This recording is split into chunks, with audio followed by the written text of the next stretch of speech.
welcome. Today in front of me SONY Xperia 10 Mark IV, and I'll show you how to edit notification panel shortcuts on this device. So let's just open the notification panel, and now here we can see all the visible icons. If you want to add here some icons or remove some of them, or just to change their positions, we should here click on this edit icon.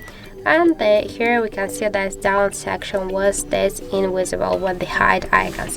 To add, for example, the dark theme icon to our notification panel, just hold it and drag it to the up section.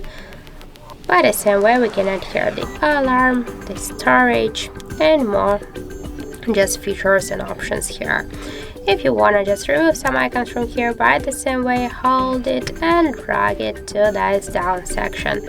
And to change this the positions of these icons, by the same way, hold it and drag it here or here, for example. And to save the changes, just click here to go back, and that's it. So that's it. Thank you for watching, and if you find this video helpful, don't forget to leave a like, comment, and to subscribe our channel.